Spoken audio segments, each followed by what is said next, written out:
Graça e paz, meus queridos. Hoje nós vamos falar sobre a salvação no livro de Jonas, livro do profeta Jonas. Capítulo 1, versículo 1. E veio a palavra do Senhor a Jonas, filho de Amitai, dizendo: Levanta-te e vai à grande cidade de Nínive, e clama contra ela, porque a sua malícia subiu até mim. E Jonas se levantou para fugir de diante da face do Senhor para Tarsis. E descendo a Jope, achou um navio que ia para Tarsis. Pagou, pois, a sua passagem e desceu para dentro dele, para ir com eles para Tarsis de diante da face do Senhor. Mas o Senhor mandou ao mar um grande vento, e fez-se no mar uma grande tempestade, e o navio estava para quebrar-se. Então temeram os marinheiros, e clamava cada um ao seu Deus, e lançavam no mar as fazendas que estavam no navio, para o aliviarem do seu peso. Jonas, porém, desceu aos lugares do porão e se deitou, e dormia um profundo sono. E o mestre do navio chegou-se a ele e disse-lhe: Que tens, dormente? Levanta-te, invoca o teu Deus. Talvez assim Deus se lembre de nós, para que não pereçamos. E dizia cada um ao seu companheiro: Vinde e lancemos sortes, para que saibamos por que causa nos sobreveio este mal. E lançaram sortes, e a sorte caiu sobre Jonas. Então lhe disseram: Declara-nos tu agora, por que razão nos sobreveio este mal? Que ocupação é a tua? E de onde vens? Qual é a tua terra? E de que povo és tu? E ele lhes disse: Eu sou hebreu, e temo ao Senhor, o Deus do céu, que fez o mar e a terra seca. Então os homens se encheram de grande temor e lhe disseram: Por que fizeste tu isso? Pois sabiam os homens que fugia de diante do Senhor, porque ele lhe tinha declarado. E disseram-lhe: Que te faremos nós, para que o mar se acalme? Porque o mar se eleva e engrossava cada vez mais. E ele lhes disse: Levantai-me e lançai-me ao mar, e o mar se aquietará, porque eu sei que, por minha causa, vos sobreveio esta grande tempestade. Entretanto, os homens remavam, esforçando-se para alcançar a terra, mas não podiam, porquanto o mar se ia esbravecendo cada vez mais contra eles. Então clamaram ao Senhor e disseram: Senhor, nós te rogamos, não pereçamos por causa da vida deste homem, e não ponhas sobre nós o sangue inocente, porque tu, Senhor, fizeste como te aprouve. E levantaram Jonas e o lançaram ao mar. E cessou o mar da sua fúria. Temeram, pois, estes homens ao Senhor com grande temor, e ofereceram sacrifícios ao Senhor, e fizeram votos. Deparou, pois, o Senhor um grande peixe, para que tragasse a Jonas, e esteve Jonas 3 dias e 3 noites nas entranhas do peixe. Até aqui a leitura da palavra de Deus. Nós lemos o capítulo 1 inteiro, né? E hoje nós vamos começar uma série de mensagens sobre a salvação no livro do profeta Jonas. Serão várias mensagens, né? Nós temos no livro de Jonas 4 capítulos, e nós vamos falar sobre o que é a salvação dos tripulantes do navio, a salvação do próprio Jonas, a salvação dos ninivitas, e o sentimento que Jonas tinha diante da salvação. Vamos orar a Deus. Senhor, nesse momento eu quero consagrar a Ti a minha vida, declarar que o Senhor é o meu Deus, o Deus de Jonas. Obrigado a Deus por estarmos aqui nesse momento, podendo compartilhar da Tua palavra. Silencia a nossa voz e que a Tua palavra fale aos nossos corações. Que nós possamos refletir no texto bíblico e aprender do Senhor nesse momento. Essa pessoa que me ouve, ó Deus, eu te peço, traga sobre ela agora a graça do Senhor. Que o Teu Espírito ilumine o espírito desta pessoa, a fim de que essa pessoa compreenda o Evangelho, compreenda a Tua santa palavra. É o que eu te peço, em nome do Pai, e do Filho, e do Espírito Santo de Deus. Amém. Essa história é conhecida de todos nós. É a história da Escola Bíblica Dominical. É a história da EBF, da Escola Bíblica de Férias. Todas as crianças na igreja ouvem a história de Jonas. A história de Jonas é contada nos livros, nas Bíblias ilustradas, né? Se você pegar aí a Bíblia do seu filho, tem a história do Jonas que foi engolido por um grande peixe. E essa história, ela tem muito a nos ensinar. Ela traz inúmeros princípios de Deus e inúmeras mensagens de Deus. Eu escolhi o tema salvação em Jonas porque o Senhor, ele tem ministrado sobre esse tema ao meu coração. Estou muito feliz em estar aqui mais uma vez, podendo expor as Escrituras. Eu estive trabalhando muito nos últimos meses e agora, graças a Deus, as escolas entraram de férias e aí eu tenho esse tempo para poder compartilhar com os irmãos um pouco da palavra de Deus, né? Então a gente vê aqui um homem chamado por Deus, um grande homem de Deus, um grande homem de Deus. Jonas era um grande pregador, era um grande ministro da palavra. Era um homem que anunciava os desígnios de Deus. E Deus deu uma palavra para ele: você vai até Nínive, e lá em Nínive você vai anunciar os meus desígnios. Você vai dizer para os ninivitas que eu vou destruir os ninivitas. Você vai dizer para os ninivitas que eles vão viver os meus juízos. E você vai chamar os ninivitas para o arrependimento. Jonas, ele é um profeta que a gente pode dizer assim, raça pura. Ele é um profeta que não quer a salvação dos ninivitas porque os ninivitas são inimigos de Israel. São inimigos de Deus. O Jonas é a figura de um conservador radical. Ele recebe o desígnio de Deus para pregar em Nínive e ele compra uma passagem para Tarsas. Ou seja, Nínive seria uma região, como é que a gente pode dizer aqui? Uma região periférica. E Tarsis seria uma região central. Nínive seria uma região de pecado, de mal, uma região de destruição.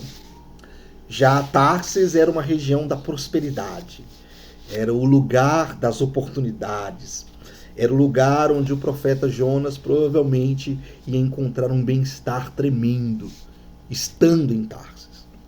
E isso acontece no ministério, no nosso ministério, né? Deus, ele tem um desígnio para cada um de nós. Deus tem um chamado para cada um de nós. E cada um de nós recebe de Deus uma missão. E a nossa tentação é comprar a nossa passagem para Tarsis. É abrir mão do que Deus tem para nós, a fim de que possamos viver uma vida mais confortável. Dostoiévski escreve lá no seu Os Irmãos Karamazov que o desejo humano é o conforto. O desejo da alma humana é o conforto. E o conforto não era opção para Jonas. O Jonas, ele tinha que cumprir o desígnio de Deus, cumprir o chamado de Deus para pregar em Nínive, para anunciar os juízos dele em Nínive, mas ele abriu mão da vontade de Deus para viver uma vontade cujo qual satisfaria o desejo do seu coração. Ele abre mão da vontade de Deus para satisfazer a vontade do seu coração. E a gente compra a nossa passagem para Tarsis diariamente. Todos os dias a gente tem uma oportunidade para pregar em Nínive e a nossa vontade é estar em Tarsis. É estar no lugar do conforto, do privilégio, do reconhecimento, da vaidade, da glória, da nossa glória, e não onde Deus quer manifestar a sua glória. A primeira lição que a gente tem a dizer nessa mensagem é: não compre sua passagem para Tarsis. Tarsis é o conforto. Nínive é o cumprimento do chamado de Deus. E a coisa mais importante da nossa vida é um dia dizer aquilo que o apóstolo Paulo disse. Portanto, combati o bom combate e guardei a fé.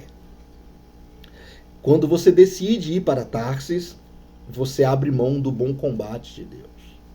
Você abre mão daquilo que Deus tem de melhor para você. Aparentemente, Tarsis é melhor para você.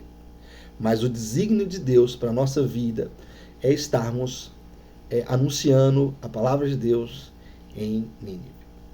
E o que acontece? Ele vai para o barco, né? Viajando no conforto do navio. Vamos para Tarsis. E aí, de repente, Deus envia o seu desígnio, o seu juízo. Uma tempestade violenta começa a atacar o navio. E os tripulantes daquele navio começam a buscar as razões daquela tempestade, porque aquela tempestade ela não era prevista. Não aconteceria aquela tempestade na natureza da viagem. A viagem não teria essa tempestade no caminho. Aquele capitão, aqueles marinheiros e aqueles tripulantes eram cônscios disso. E buscando, lançando sortes, eles tentam descobrir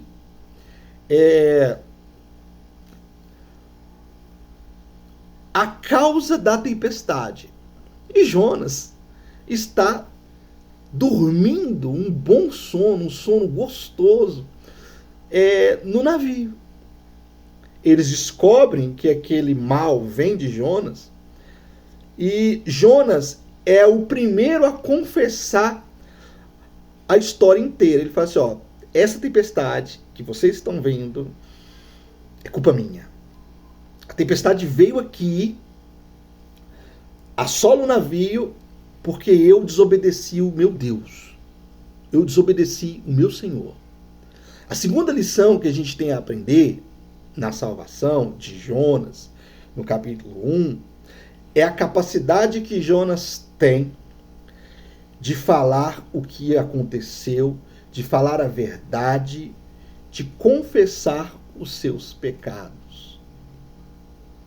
Diante de Deus, em primeiro lugar, e diante dos homens.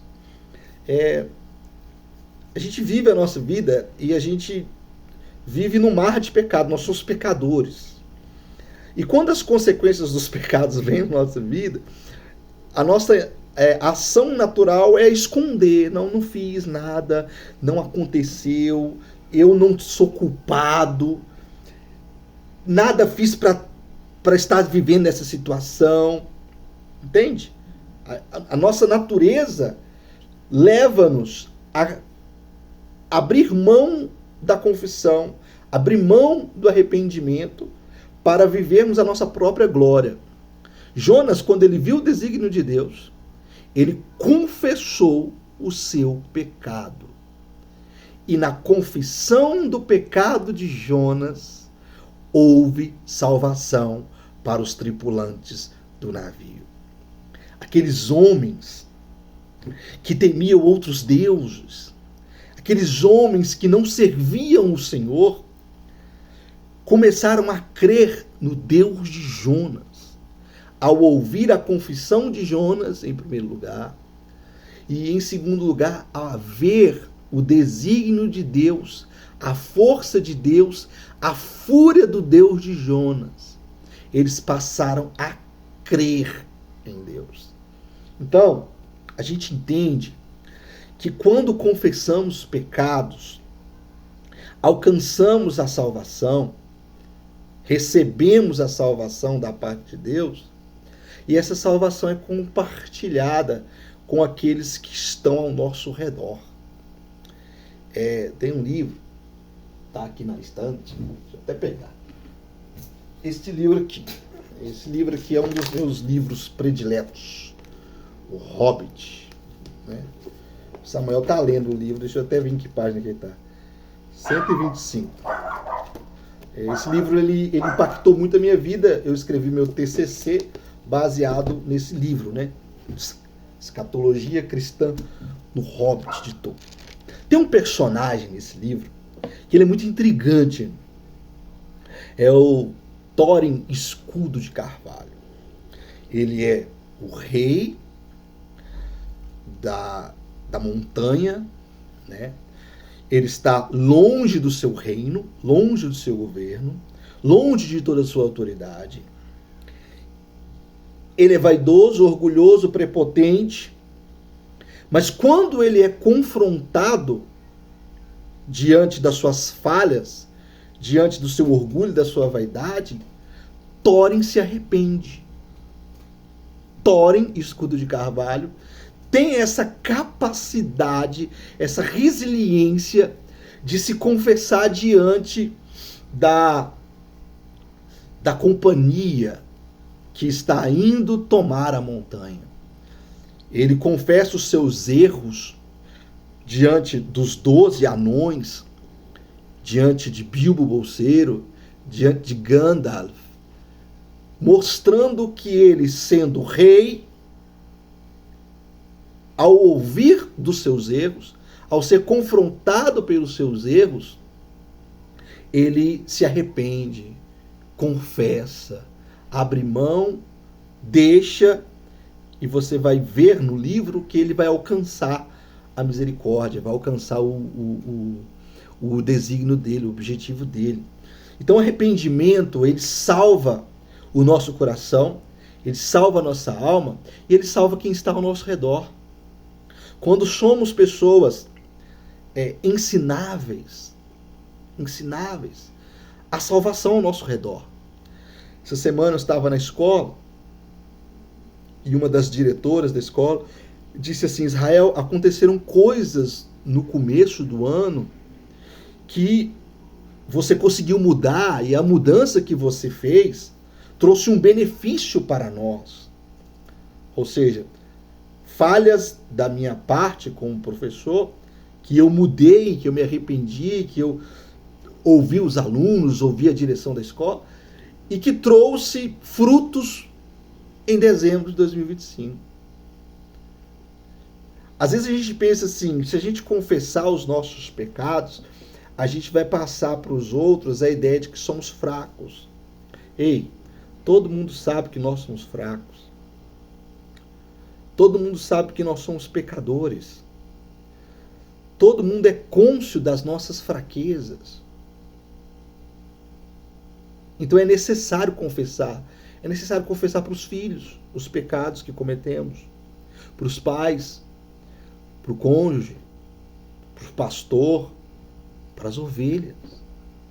Você vê Jonas aqui, ele não... Se fosse eu e você, nossa vaidade, nosso orgulho, ele estava nem aí. Aqui se exploda o navio, tá tudo bem, vai dar nada para nós, não. Mas Jonas simplesmente se arrepende, confessa o seu pecado, e na sua confissão de vaidade, né, ele confessa sua vaidade, e na sua confissão Deus salva os tripulantes do do navio. Então, essa mensagem que eu tinha para você. Se arrependa dos seus pecados. Ainda que você está vendo as consequências. O versículo 17 é muito interessante. Deparou, pois o Senhor um grande peixe, ainda que tenha um grande peixe na sua frente, para que tragasse a Jonas. E esteve Jonas 3 dias e 3 noites nas entranhas do peixe. Ainda que a confissão vai gerar consequências, é melhor confessar e deixar Deus salvar do que guardar os nossos pecados e deixar os nossos ossos envelhecidos. Enquanto calei os meus pecados, envelheceram os meus ossos, diz o salmista. Então que você fique com essa palavra, que Deus possa abençoar você. E no nosso próximo encontro, nós vamos falar da salvação de Jonas na barriga do peixe. Um beijo e até mais.